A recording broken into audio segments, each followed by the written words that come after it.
Welcome to the Crucible. This is episode 14. I'm your host, Tiny Grimes. It seems like every week we're joined by the champ himself, John Bruno. This week is no exception. Welcome back to the show, sir. How are you doing? You know, Tiny, I'm great. Wait. What? Wait. Winning world championships. We have been infiltrated by a rebel spy. Oh my goodness. I had heard horrible rumors that you were captured and disposed of, but apparently I was wrong. What's up? I'm back. This is the greatest intro that we could have possibly done, and now I'm ready to talk some Keyforge. Well, I'm excited to have you back, Mike. So let me just ask you this. What you been doing since you've been gone? Man. I mean, I got captured, so just lots of push-ups. Lots of push-ups to keep yourself sane. That's good. That's good. Yeah. Coming back to reality. Have for you real. been recording many episodes with the Wild Wormhole? How's that going? We've been, recording as we have, been free. We've maybe done like 3 since the last time I was chatting with you. But other than that, I've been busy with music stuff. For those of you who don't know, I'm a band and we do music. Yeah, and he's in Los Angeles. He's like the cool guy that goes to like, if you've seen a club in a movie, Mike's probably played there. And it might have been Mike in the movie and you just didn't even know it. Yeah, I sometimes I feel like I'm like the most Los Angeles person out there. Just, I play music. I like, try to eat healthy and stuff, and yeah, I feel like I'm easy to make fun of in that way. So, well, I won't do that today, feel free. Mike. I will say this: I used to play music as well, but I wasn't cool like you. I was like, "What is the worst hole in the wall place that doesn't exist anymore?" That's where I would have played. So, with very different trajectories, Mike. I wish you I've played at some of those places too. So, okay. Well, let's talk about this game, Keyforge. I know you've been gone for a few weeks, so you might not have noticed. But there's a new set, Mike. It's been announced. What? I know. No way. So I guess my question for you is, what did you think the new set announcement was going to look like, and is this the same as what you expected?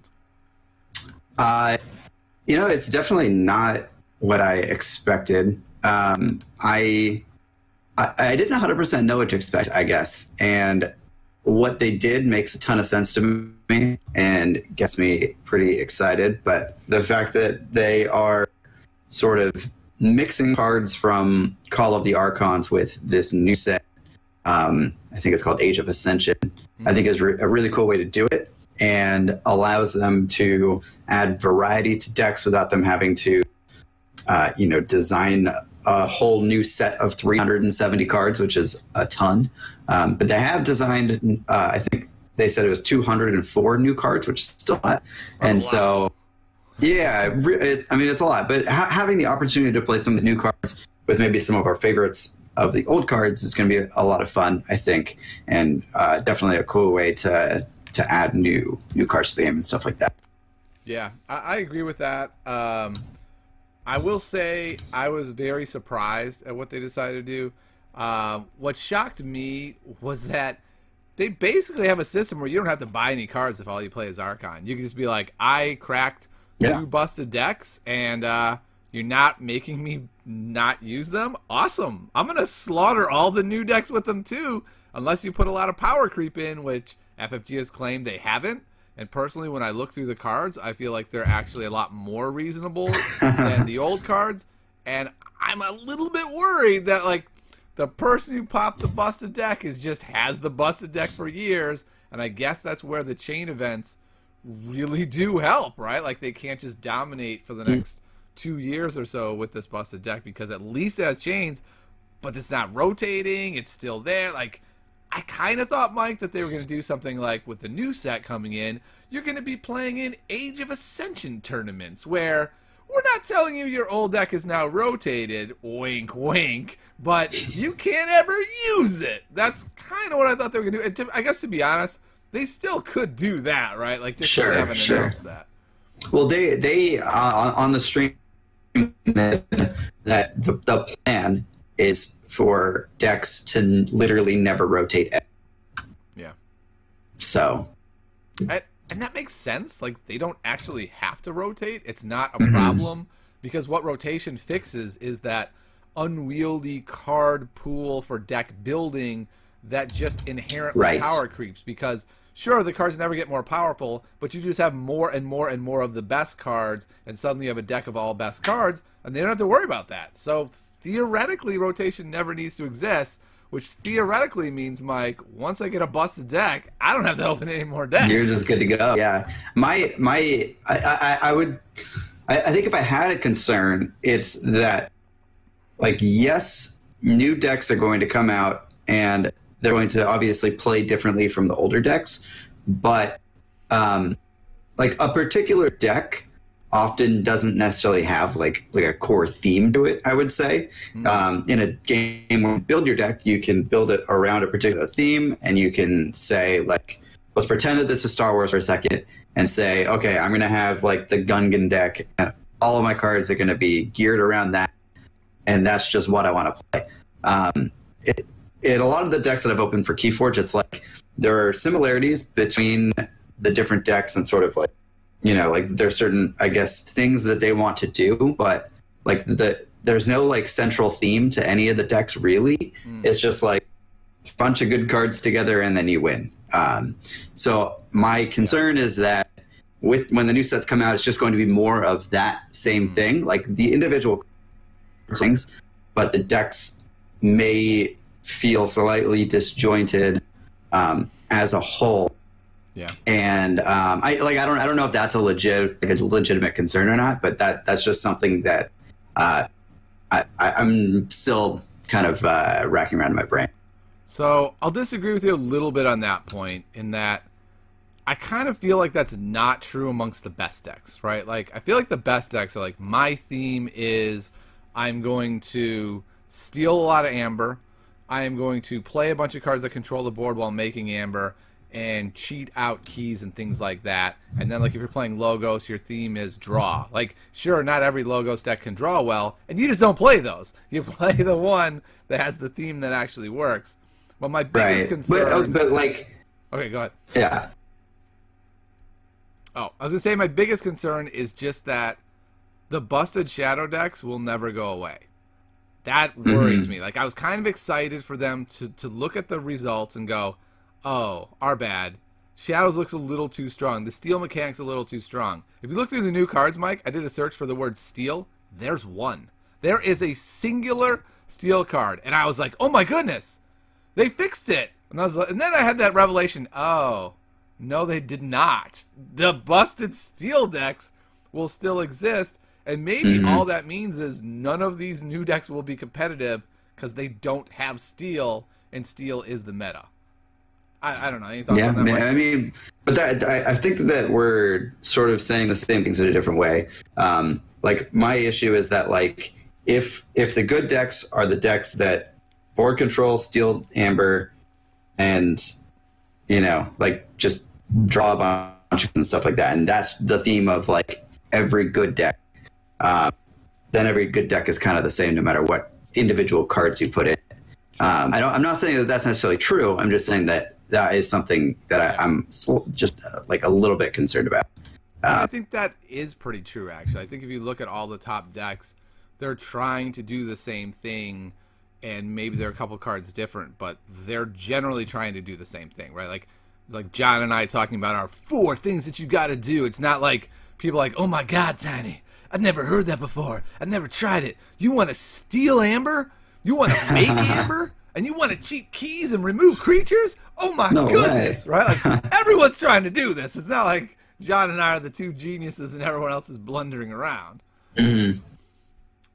Yeah, so I agree. I do think everyone's trying to do the same thing. Are you worried at all that these shadow decks from this first set are just going to be good for a long time? A little bit. I think it's going to depend a lot on what sort of like the chain bound type stuff does to like events, and like specifically big events, because at a certain point, you can't play those decks at your local store. But then, if every single game you play at like a regional or whatever they're calling it is against those super steel heavy shadows decks, I mean, it's going to get old fast. So we don't know yet whether or not they're going to kind of ascend out of that sort of pool as well or not. So I think time. Yeah, I think I'm just going to put out a PSA for people. I think if you plan to be in this game for a while, I think loading up on Age of the Archon Heavy Shadows Steel decks is a smart move. Because like you said, decks are going to start accruing chains. We might get to the point 3 years from now where a deck that we thought was just decent right now ends up being really strong because a lot of decks have just been knocked out of most tournaments because their power level is too high. And these like pretty good Shadows decks end up becoming the decks that dominate chain-bound events and lower tier events. It's just fascinating to me. That's really interesting, yeah. Try to project 3 years out like that. I got to imagine at some point there's going to be more Vault Keepers and things like that where it's like every other card has the text like, cannot steal, and you're like, oh, no, my steel deck's dead. Like, that would be an interesting way to combat it, but boy, it seems like an overkill move to have to do something like that. All right, so I guess basically the details are this new set is going to come out. It has a bunch of new cards, our favorite old cards, and then nothing rotates. So here's my question. If it's going to have a lot of our favorite old cards, Mike, I want to hear from each of us 2 cards we don't want to see reprinted and 2 cards we hope are reprinted. All right, I'm going to go first, and I'm going to say Key Charge. I'm not a fan of really, really, really easy cheating the key phase. I love cheating the key phase. I think there are several cards right now that exist that are hard, that you have to really sculpt stuff together and have it all happen just right, and I'm totally cool with those cards. But Key Charge is just like, I did nothing. Key Charge, I win? And you're like, oh, come on. It negates like half the decks in the format. I'm just not a fan of that card. I think we should get rid of it. Again, though, having said this, like I already said, if we take the power cards out, does that just mean the older decks are that much better? And that's a problem I haven't really conceived of. But what's a card that you wouldn't mind not seeing in the next set?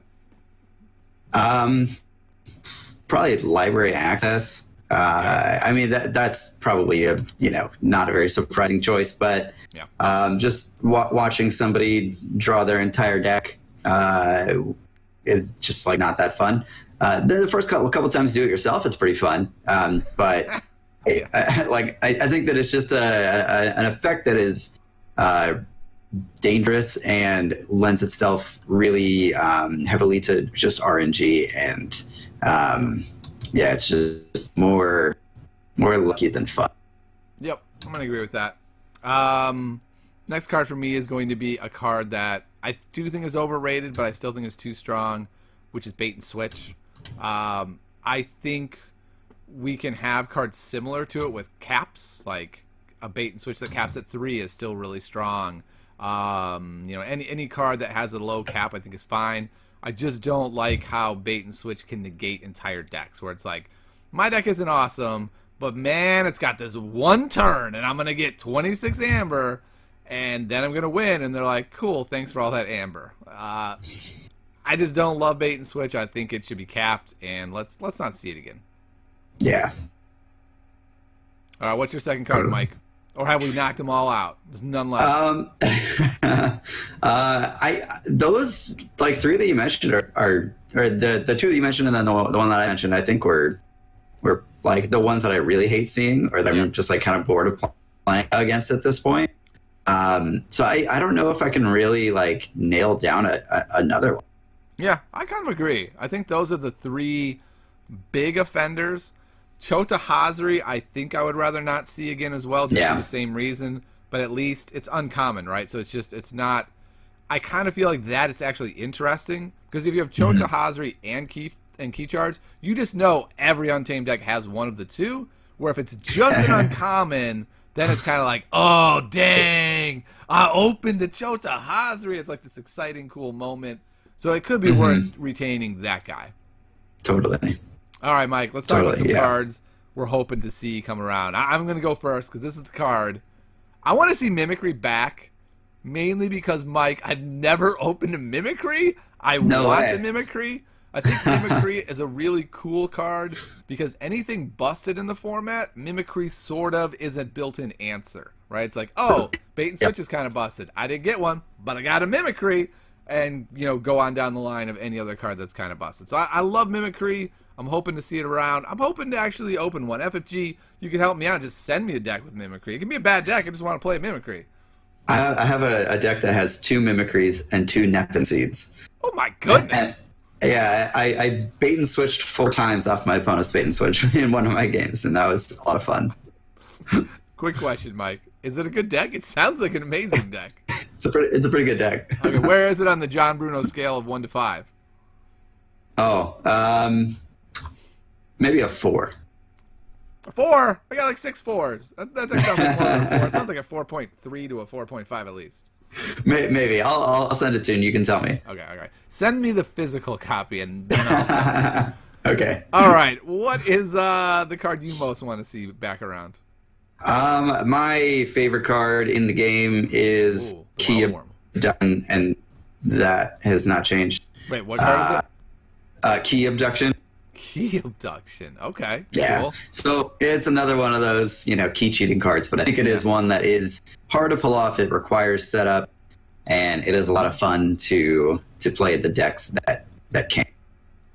Okay. I think that's fair. So, I agree. I love those kind of cards. I love the idea of flipping over your opponent's Archon card and going, dang, if they can get it all set up, they can cheat out a key. I got to stop it. I got to interrupt it in this way and that way and that way. I don't like flipping over my opponent's Archon card and just going, oh, if they draw a key charge, I might lose. Okay, I can agree with that. Another card I'd like to see back is Control the Weak. I love that card. I think it really rewards high skill level players. It rewards you both in being able to read your opponent's deck, and it rewards you if you look at your opponent's Archon card and they have 2 Control the Weaks. It forces you into some really cool decision spots, right? Like, am I going to play out all 4 of these Brobnar cards, knowing I might not drop into any? My opponent can just name Brobnar. I'm stuck. Like, what am I going to do? I think Control the Weak just sets up some really high skill plays, and I love high skill cards. So bring back Control the Weak. I'm on board. All right. What do you got, Mike? I think one of the other cards that I've had a lot of fun playing is Gauntlet of Command. I mean, it just creates some really, really fun plays where you can play Brobnar and then just like play something they weren't expecting and then immediately use that creature, or kind of set it up for a later turn where you have a powerful creature in another house on the board and then be able to use it. I am a big fan of just like in general of the cards that allow you to kind of use your creatures out of house. I think that's a really fun mechanic, and Gauntlet of Command is a cool way to do it. Me too. I'm going to cheat and agree with you and say Gengar Chieftain plus what's the dude's name that you drop in and get to bring Chieftain back to your hand to use him twice? Yeah, the War Drummer. The War Drummer. Oh my goodness. That's a fun time. I love going like Crump last turn, this turn, Crump attacks, then Chieftain brings up, he attacks again. Then the War Drummer, they all come back, he attacks again, and you're just like, yeah, you've got no Amber. I might not have shadows, but Crump. I think those are really fun moments. So much fun. All right, I got one more.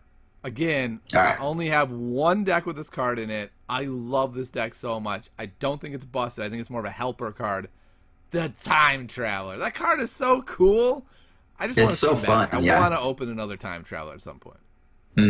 Yeah, my favorite deck right now is a Time Traveler deck with Key Abduction, and so wow. I mean, it's just a puzzle to try and figure out how you're going to draw all your cards to be able to do the Key Abduction. And yeah, Traveler helps you get there. It's just a fun deck to play, fun puzzle to solve. Okay, that sounds cool.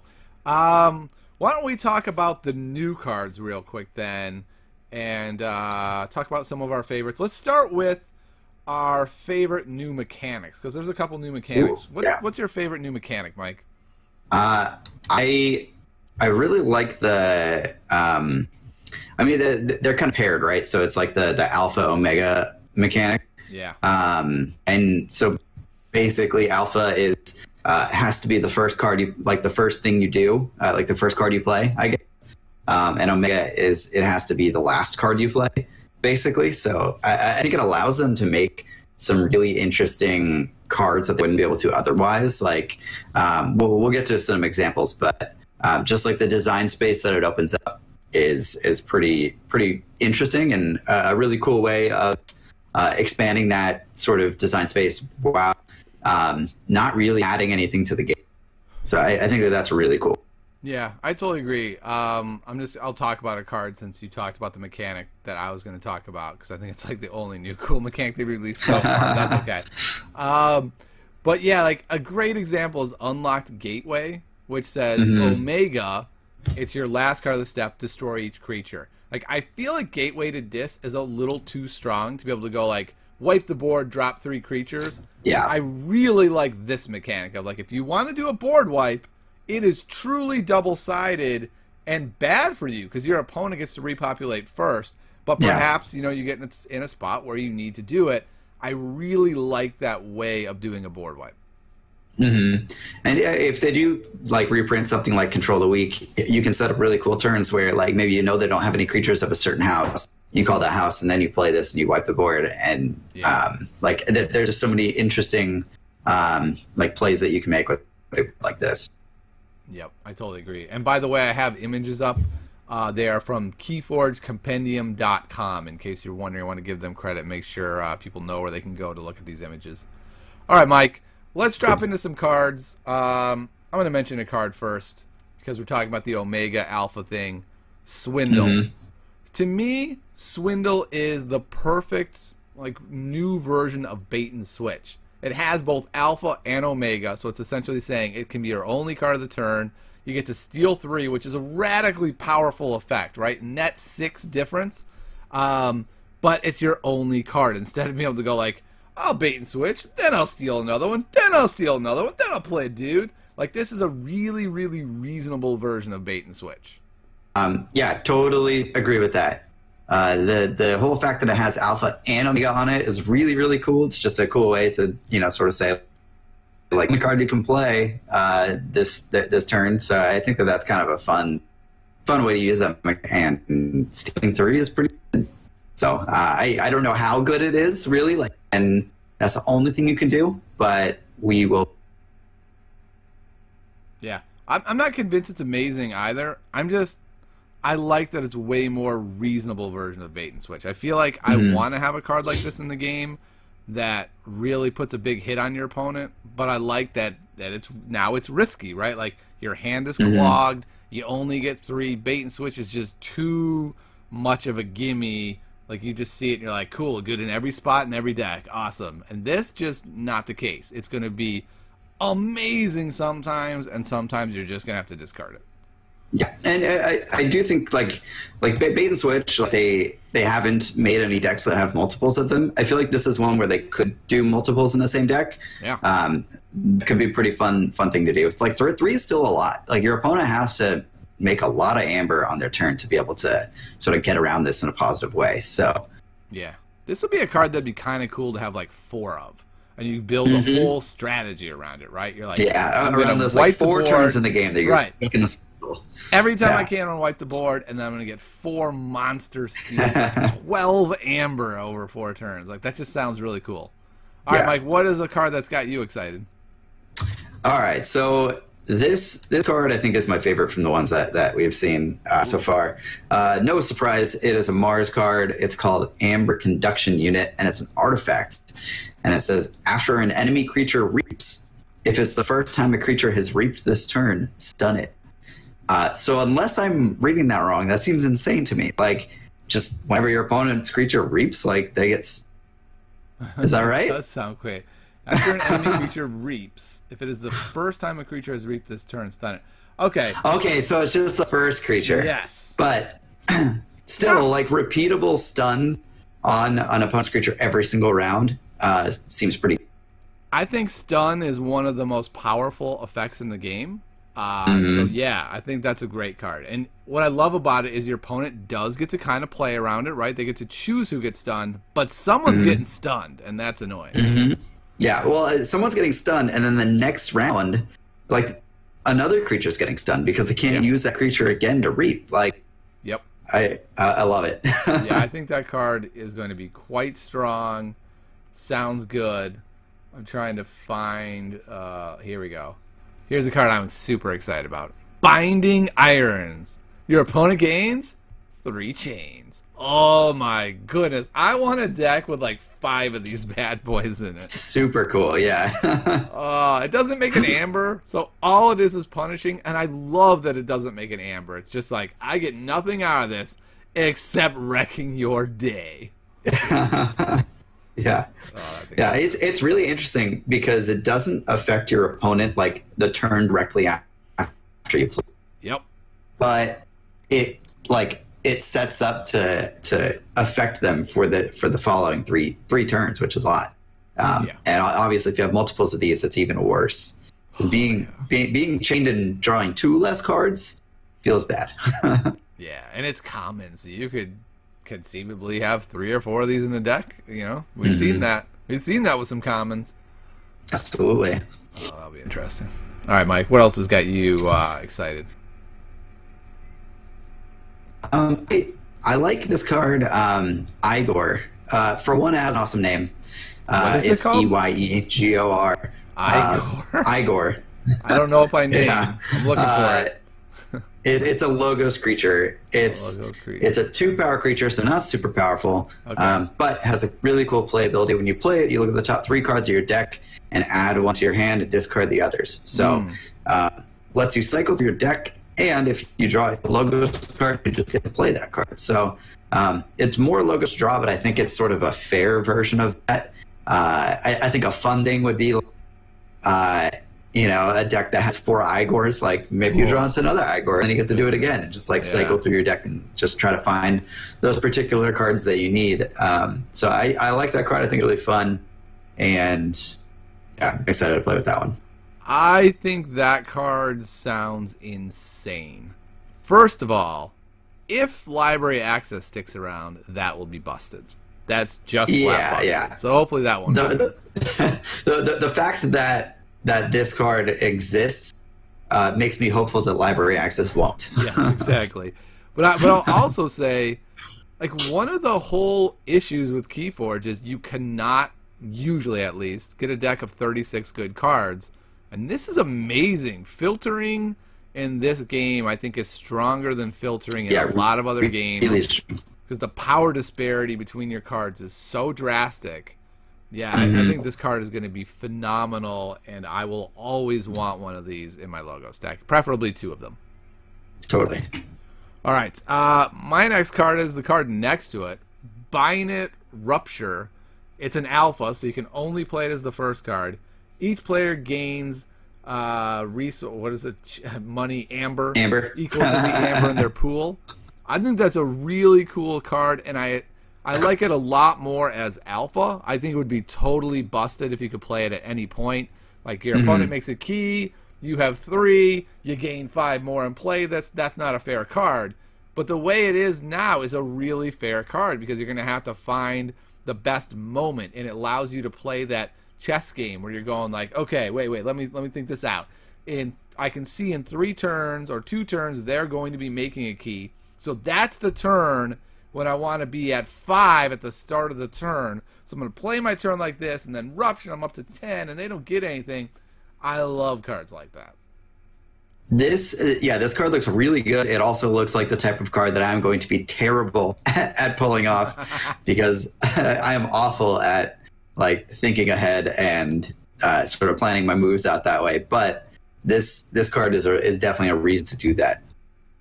That's funny. I'm looking at the card above it. I don't know if you remember earlier I said there's only 1 steel card in the whole set because I did a search on steel and it came up with 1 card.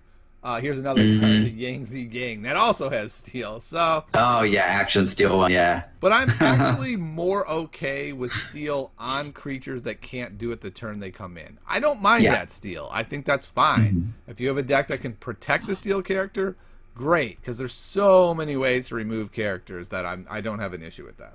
Yeah, the Yangtze Gang is like very similar to Dodger, and I feel like Dodger is a pretty fair card. Yeah, I feel like in most decks, Dodger's flat out not good, but that's because most decks that like to steal don't generally have a board, right? They're just like trying to make Amber and steal, and so a card like Dodger hits the board, and you're like, well, I got 9 Brobnar cards out. Dodger is dead.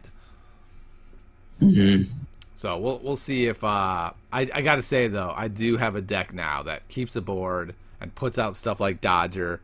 I'm 7-0 with this deck now, Mike. I'm pretty excited about it. The problem is I haven't played it in a real event. These are just Crucible games, but I've played against a bunch of good decks on Crucible. One guy was like, this deck is ranked super high on the SAS rating scale and is undefeated, and I wrecked him. And I was like, yeah, okay. I like that you said all that. I like it. I don't know what that means, but I'm excited.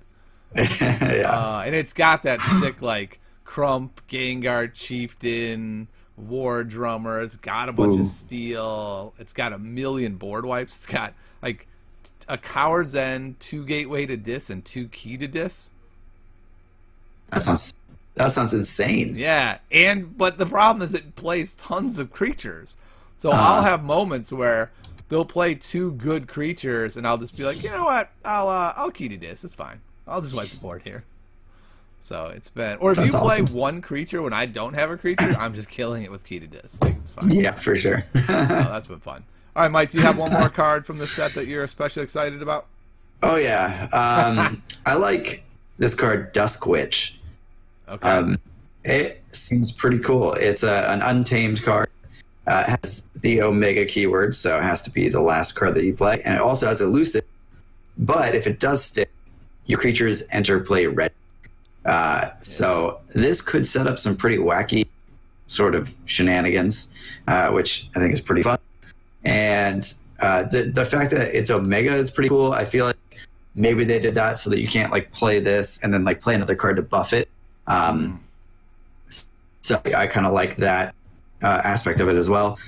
But your creatures entering play ready is very, very good. That's insanely powerful. It's by far the most powerful ability in the game. But like you said, you don't get to use it unless it lives.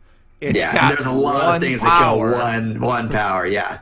Think of any super powerful 1 or 2 power cards you have that have to live for a turn. They don't. They die. It doesn't happen. So what I feel like is this card is called, yeah, we learned our lesson. Hunting Witch was way too powerful. This is an even more powerful version of Hunting Witch, but it's really hard to pull off. And I like that. I like that they seem to have learned a bunch of lessons, right? The Swindler seems like a lesson learned from Bait and Switch. This is a lesson learned from Hunting Witch. But again, Mike, makes me think you can still just play Hunting. Yeah, all the Archon decks are gonna be. This will be the weirdest game ever if the second set is too weak to bother purchasing. Like, can you imagine that? That's never happened before in a game where you're like, here's the new set. People are like, it's just better. I hope that doesn't happen. Because the game will be dead if that does happen. FFG's like, so we made 500,000 decks, and people are like, we bought 6. So sorry, you just lost a lot of money, FFG. That would be a problem. Oh man. Okay. Well, let's talk real quick about where we're currently at. Last week, John and I talked a lot about how we've got these 4 criteria that we go with when we're trying to figure out what a good deck is. We don't have any decks that meet those 4 criteria. We were like, our life was in shambles, and then we realized there's a deck with 11 chains on it that also doesn't have those 4, and maybe we're just being too narrow about it. And so John and I got together on Friday, and we plucked out a bunch of our rank 2 and 3 decks that we thought maybe we overlooked stuff. Now I will say this. We were not wrong. We didn't overlook anything, But dang, it was fun, Mike. You know how much fun it is to play Keyforge when there's not broken decks? You're just like, I've got a pretty good deck. And they're like, so do I. Let's play a regular game of Keyforge. Oh, that sounds awesome. So fun. That sounds great. Yeah, I kind of want to make that a format. Like, you're not allowed to bring a great deck. And then your opponent gets to look at your deck and go, nope, that one's great. And you're like, wait, what? No, it's not. I decided it's too good. It's like calling your own fouls in basketball. That deck's a foul. Pull out a different one. Oh, that would be a great format. It would be a disaster. I would play that format for sure. Yeah. I think the better way to do it is Tiny Grimes gets to decide if your deck is too good. Tiny Grimes calls all the fouls, even his own. Yeah, I'm not quite so sure about that. Really? Oh, that sounded really fair to me. But I did find one deck that I'm pretty excited about. We can take a look at it if you want. It is called... Yeah, let's do it. Let's see. I believe it's called Harley something. Let me bring it up. I thought it was up, but it's not. I had my... Four Horsemen deck up there. Where is he? Harley. I've got the Hairy Lioness. That deck sounds cool. It's not good. Oh, here he is. Harley, Shielder of the Embanked Front. So feel free to pull that up, Mike. I'm gonna. How do you spell it? Is Harley Harley? Harleigh.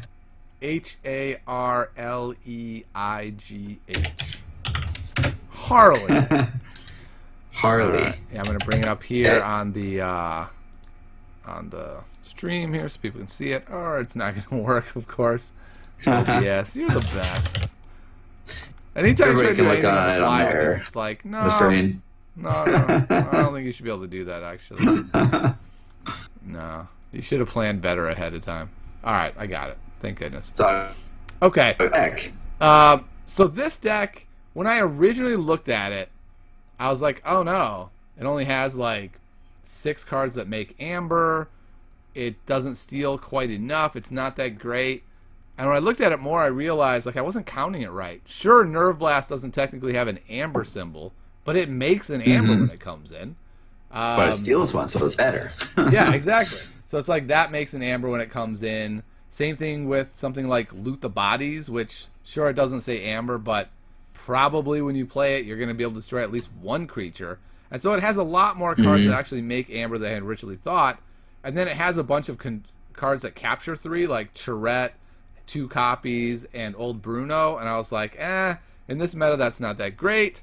But I get to protect them because I have a million other creatures I put out. And if you put out anything good, I can just Gateway to Dis or Coward's End them.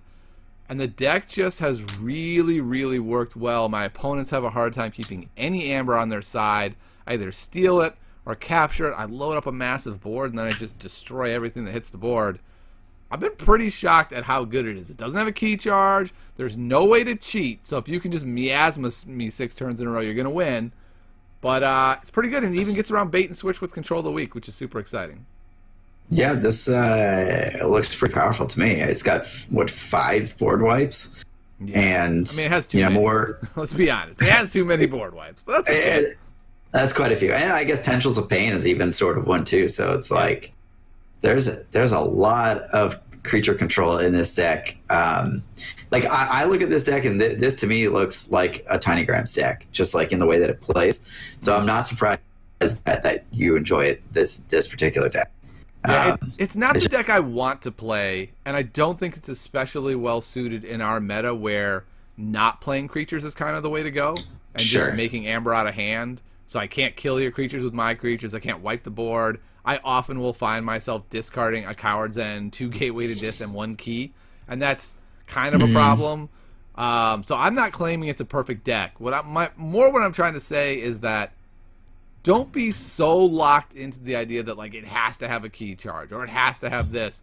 You might be able to make a really good deck without those. I'm not sure how this is going to do in a chain event. I'm hoping I can at least go 3-0, maybe win a couple, but we'll have to see, and I'll have to report back. If you're interested in this deck, I made a whole video just breaking down this deck, so I'm not going to do that now, but I'll put a link to it below. I think it's cool. I think it's a fun deck. Mike, what's your best deck right now? Do you have a deck where you're like, this thing's close to a 5, if I bring this to a chain-bound event, I'm gonna win? I don't think so. But I've been less sort of like focused on that in general, of just like finding sort of like the most powerful deck. And I've just been obsessed with finding the most fun key abduction deck specifically. So I've been very narrow in like what kind of deck I'm looking for and like what I'm trying to get out of this game right now.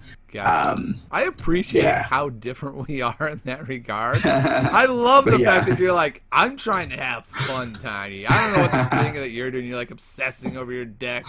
I just want to have the most fun possible. That's great. Yeah.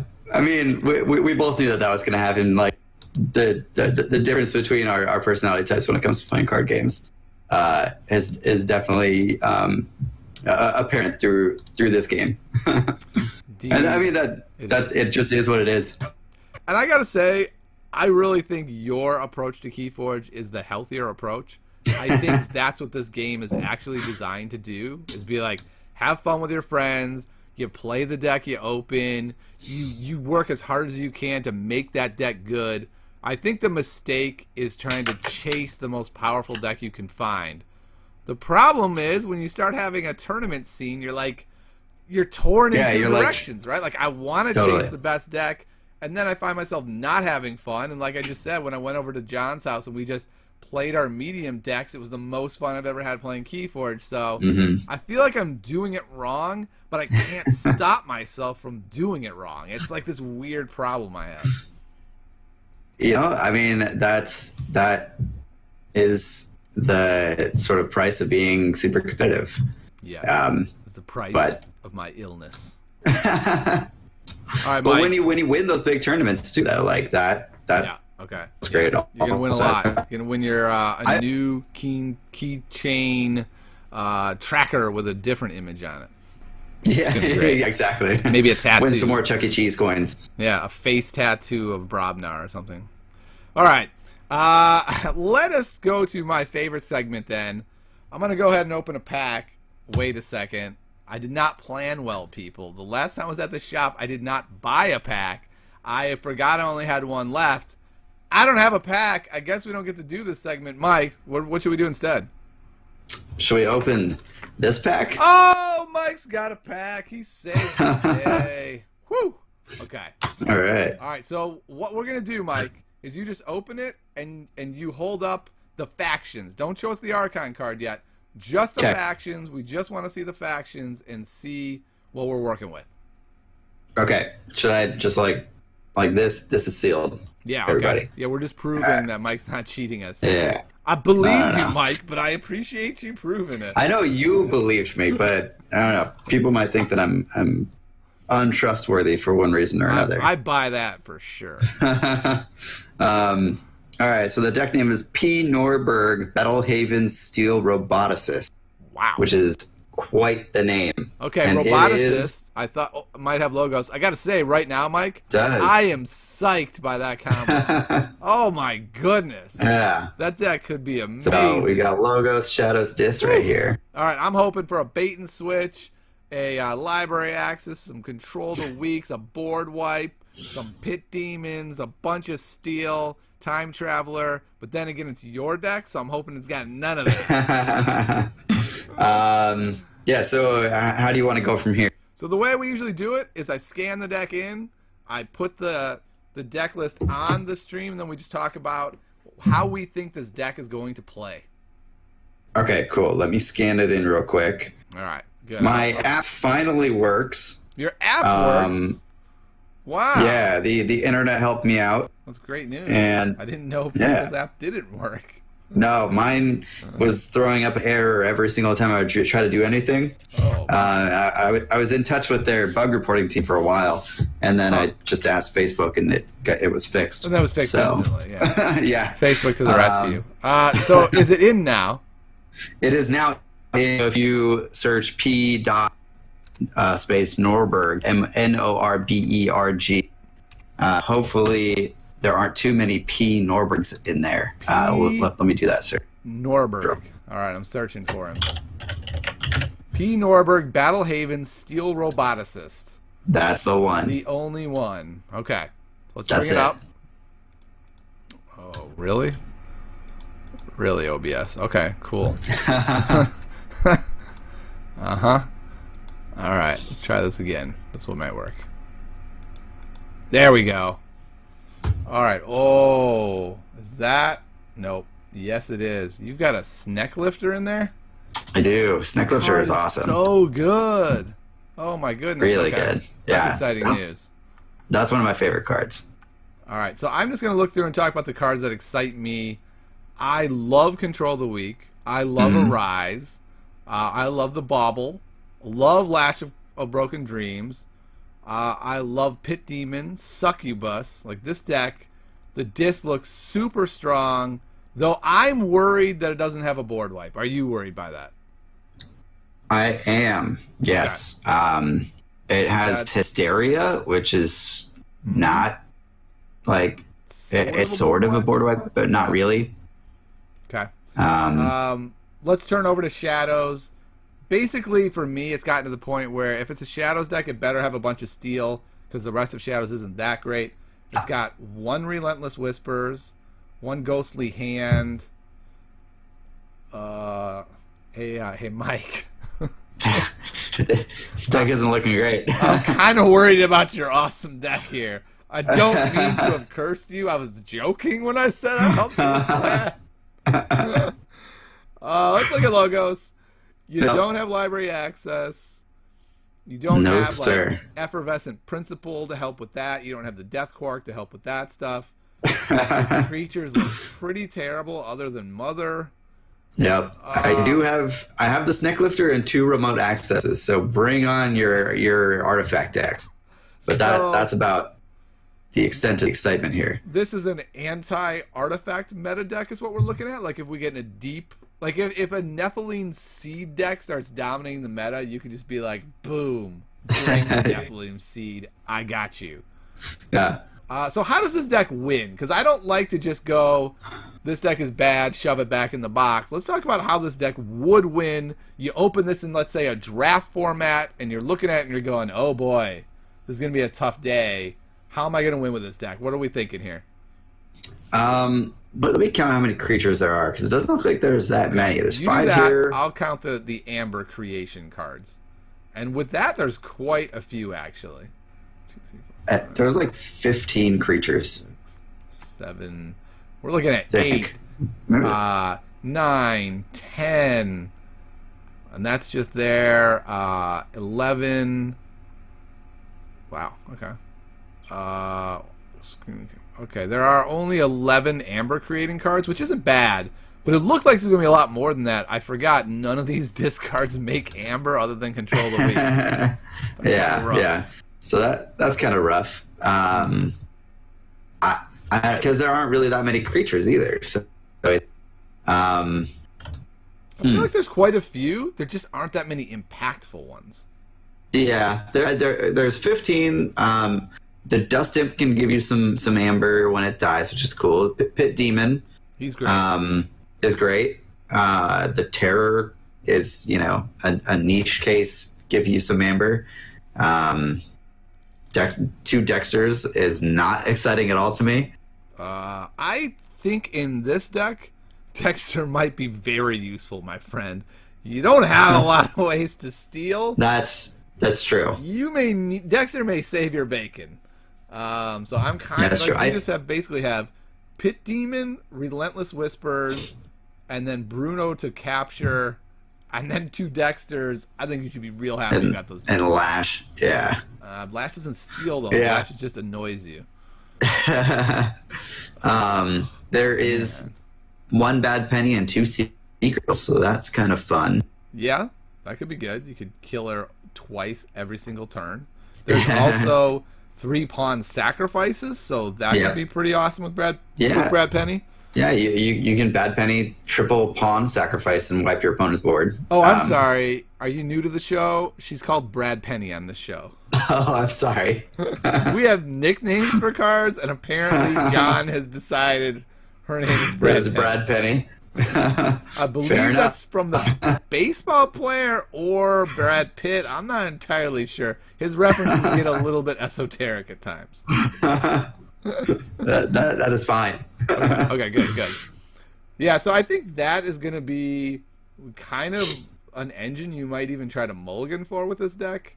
Mm-hmm. It's interesting that it has the Screaming Cave, so that Screaming Cave is a really cool card. Yeah, with your deck it's weird because you don't have like stuff where you're like, there's no like that back, right?